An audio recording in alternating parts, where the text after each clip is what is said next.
What is CarExamer? CarExamer is used car inspection service platform, so we link customers with fully qualified technicians who can help and assess the vehicle to minimize risks when you're actually purchasing the vehicle. Regards to the problem, we actually do it's kind of 20-year-old problem since Henry Ford actually started manufacturing the cars. Everyone in probably an audience will know that every vehicle which is used will have some sort of problems, and where our service becomes useful is just to understand whether the vehicle you're buying from the seller is as described in a satisfactory condition. So when you buy that particular vehicle, you don't have uncertain surprises. For the small fee of 180 or 280 pounds, which would be an average cost for a battery replacement on every used vehicle, you can get a service which will help you to identify the issues, provide you potential repair costs, and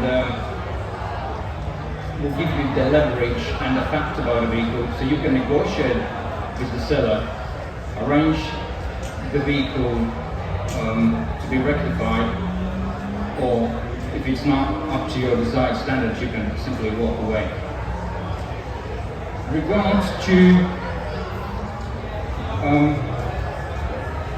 the service itself, we work with fully qualified technicians all the way around UK, so we provide the service nationwide, and on average the turnaround to get a vehicle inspected is between 1 to 3 days, will depend on the area. Our vision is to change the way people buy used cars and digitalize the buying system online, and to improve your purchase decision, because every used car seller will say to you there's nothing wrong with that used vehicle, but the service comes with the summary, video, audio feedback, like I mentioned, potential repair costs, and you will have that leverage to negotiate at a price. And 9 out of 10 times, from my experience, sellers do rectify the faults, and you are sort of good to go. Regards to why would you need used car inspection is, there's a difference when you buy a vehicle and you bought a vehicle and take the vehicle away. By Consumer Rights Act 2015, vehicle have to be in a satisfactory condition, but there's not really a definition what actually means satisfactory condition.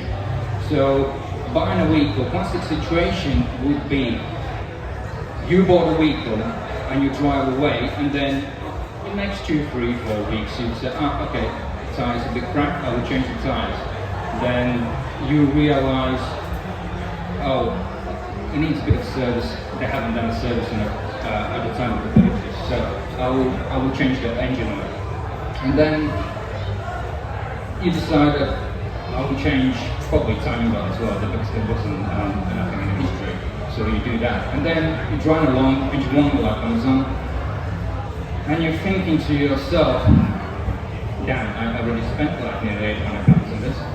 Now you assume, and probably most of you will have misdescribed or unsatisfactory vehicle. Think now at that point they sold me a shit pump, you know, and that's from that point on all the pretty much sort of starts, and that's what we do. CarExamer.com.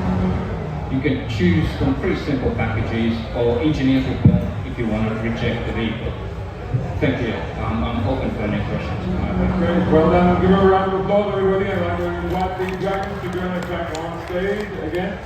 So he did exactly 5 minutes there. So for those of you joining, This is Dragon's Den. It's the automotive equivalent of Dragon's Den. We've just heard the second of our two pitches today, and now we're just going to be handing it over to our dragons and gentlemen. We'll start with Sam this time to ask their questions, and you will also have an opportunity to ask questions as well. So this time I'm going to throw out 5 questions at you, so no one has a chance of actually answering any. First of all, what's different between you and inspections like the AA or the RAC? We have much more details and much detailed approach.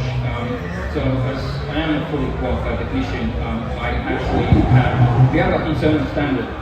We actually define what used cars standard should be for any used vehicle, like on a basic maintenance. So everyone who works with us, they follow the same standard, follow the same blueprint. Essentially, we'll be buying a McDonald's, and every McDonald's it would say the same. So that's what we do.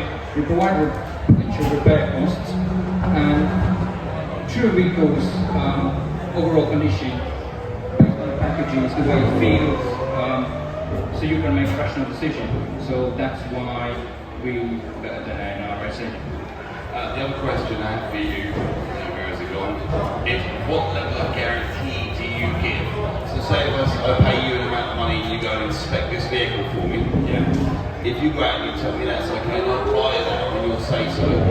If something drastically goes wrong in, let's say, 3 to 6 months and it's going to cost a certain amount of money and you've guaranteed it, do you give any kind of level of guarantee that your survey, your inspection you've done will cover me? So is there that sort of warranty or guarantee there? A great question. Regards to guarantee, everyone needs to understand you have a consumer rights, and we guarantee what we find at the time of the inspection.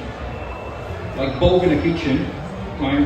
You come in the morning, flip the switch, and it goes. Right? There's so many sensors, actuators, ECUs in a car which can potentially just back up, and warning light can come on, and and on your dash, warning light can come on, and car goes in a little mode. So, regards to guarantee, vehicle is as described, and you can take a legal action if the inspector misdescribed the vehicle, right? But everyone needs to understand when they're buying a used car, it's always you have to make sure you get appropriate extended warranty, because we can try to, if there's anything potentially wrong, any noises, you can prevent something from happening when you feel the fault is there, you can prevent it, right? And that sort of gives you that sort of guarantee. You can negotiate the price or walk away or allow dealer to rectify. That would be down to where the guarantees would be. Hi. So a few questions. First one, how many inspectors do you foresee needing to cover the whole of the UK?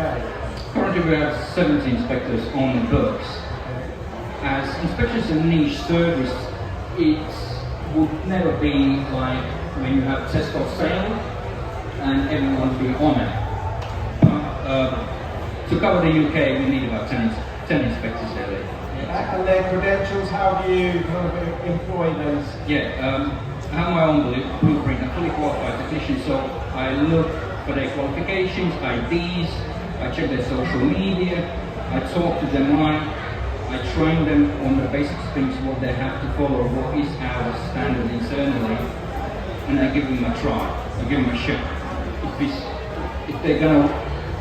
If it's gonna work for them, it's gonna work for them. As you know, there's many bad sellers, there's many bad technicians, right? So my job is to pick the best ones and only work with the best ones. And then your target, is it your inspections, would you be running them for private sellers? I know you mentioned consumer rights there. How does that work with me buying from a private individual? Is that who you're going to be really inspecting, or would you be inspecting independent garages that are selling these cars, main dealers? Great question. We operate, we inspect cars at main dealers, smaller dealers, private sellers. There's not really much difference where you actually inspect the vehicle. But to your question, if you're buying privately, everyone always has to ask permission from the seller for them to allow to inspect the vehicle and make sure the vehicle is available for the inspection on selected vehicle availability times. If they don't allow you to inspect the car, you rather walk away, straight away, It applies to the main dealers and smaller dealers too. Sure. And then, I think final question for me. Obviously, I'm a Ferrari man, and that's very, very niche. You need to know even the individual models to know certain problems with them. Do you cover every brand, every model of car, or is there a target that you kind of look for? Is there exceptions? Maybe there would be some exceptions to the extent like on Bugatti Veyron, some specific cars would need specific diagnostic scanner tube, so there would be some exceptions, but in generalized, coming to Ferraris, we do inspect Ferraris, and we would send only person experience who has been working on Ferraris, did the research, because when you work on some special supercars or luxury cars, sometimes you need to do a research, like a book. You have to research the things regards to specific Ferrari model, ins and outs, basic things like where the battery is located, right? Because you can spend an hour looking for one before you actually can get to the inspection in general. And the report that the customer gets, that's photos, videos you mentioned, a live stream call while they're inspecting the car? It's not always possible in the UK. As we know, we have a super great network coverage which works everywhere, right? Based on the packages, you've got summary, you've got audio feedback, you've got video feedback based on the inspection package you can select, you've got photos added for scratches, paint thickness reports, anything being resprayed, structural checks for previous crashed vehicles. So you know that information, everything's in the report. The reports are ready in 3 to 5 from starting the inspection in general.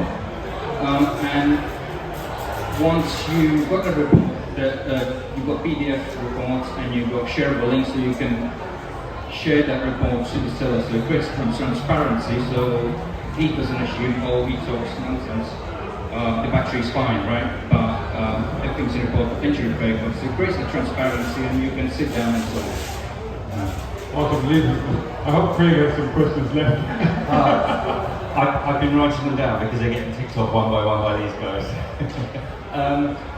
So you mentioned you've got 17 inspectors. These are your employees, or are they consultants, or who do other things as well, or are they full-time inspectors for you? They're self-employed. They work on a licensed sort of franchise basis. So they're 70 around the UK, but we don't work with all of them because, as you know, mechanics tend to pick and choose what they want to do. But yeah, they work on self-employed based contract. Yeah.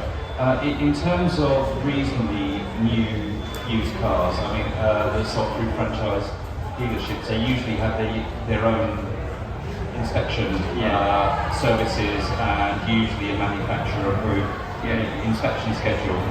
So I would imagine, but correct me if I'm wrong, that this is going to appeal to people who are buying perhaps a slightly older car, or a car from a non-franchise dealership, or a car privately, which you mentioned earlier. How long does it take if I see a car from a private buyer, for example, in Auto Trader or eBay or something like that, and I'm interested in that? How quickly can you get out to inspect that? Because sometimes time is pretty critical in these things. Yeah, we understand. Normally, people, as you know, if you do reserve a main dealer or some supermarkets, on average they'll give you 24 hours if one with a deposit reservation. You can extend it. Normally we understand by nature it's 3 days, 4 days maximum. Somebody would wait for the vehicle to be inspected. But average turnaround is about 3 days. Regards to you mentioned main dealer user approved, it is a trick, you're creating a brand and people tend to trust main dealer what they do. Everyone what needs to understand the main dealer is just a franchise, as McDonald's. So they run that entity in their own terms, the way they decide. So the cars will be prepped the way they want them to be prepped, not for the consumer, but for them. So everyone has the budget, so they can cut down the budget and improve the sales and volume. And a lot of cars are now having digital service records rather than sort of stamps in an old-fashioned style service book. Are you able to access those to check for service history? Regards to there are manufacturers where everyone can freely just log in and without the registration like Chevy or Land Rover, you can put a PIN number and read the service records. But on every inspection, what we do, our basic standard, we ask for reflexive service history, both keys, so we check them before actually somebody moves down to inspect the vehicle. So regards to your question, yes and no, we ask that records from the seller, whichever it can be. Okay, and final question. If your service is offering a very comprehensive testing inspection regime, have you thought about coupling that with some kind of warranty offer? Because if you've gone very thoroughly through the service history and the condition of the car in detail, perhaps the buyer might be able to get a cheaper warranty. Regards to extended warranties, yes, we do offer extended warranties, but what we see from consumer side of view, they're not really that interested.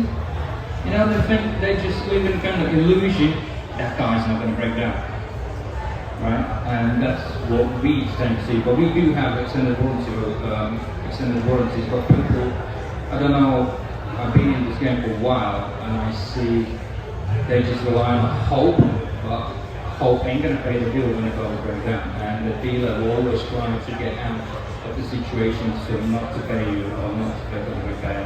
You know, so brand new car says warranty. When you buy a new car, make sure you buy extended warranty for the vehicle. Thank you. Any questions from the audience? Yep. You cover all age ranges, like classics, modern classics, and current cars.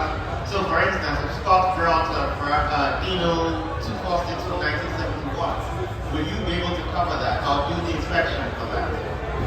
You mentioned VW Beetle, yeah, from 1974. Ferrari Dino. Sorry. Ferrari Dino.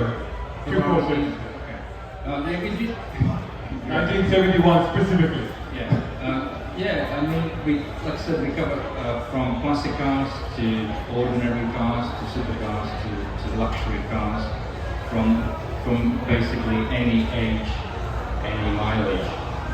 But regards to the gentleman's question, yes, like I said, the vehicle person who will do supercar inspection. He will obviously more than likely have to do a deeper research on the specific model, specific issues, just to get familiarized with that specific model. But we always have to remember any vehicle is a vehicle. It's got 4 wheels, 4 tires, brakes, battery, starter motor, and the engine and powertrain, and they're all pretty much the similar way. But with the slight differences in approach to the design and configurations. Yeah. Cool, thank you very much. We'll have to be really quick because I'm running over time now. In true Dragon's Den style, what's the USP here? What stops others doing what you're doing with other technicians around the country? The blueprint, what we have, and the approach to the customer, it will not stop anyone do what we do. I'm happy for more people who actually do that and stand behind to total transparency and help people to actually make the right decision so that people understand what actually they actually buy. You know, that's how we differ. It's the care of what we do and proud of what we do. And you can replicate pretty much everything or any other business you probably see or even around here. But would it work? Do you have the right ethics and discipline to actually do that? You know? Okay, thank you very much. Please give a round of applause.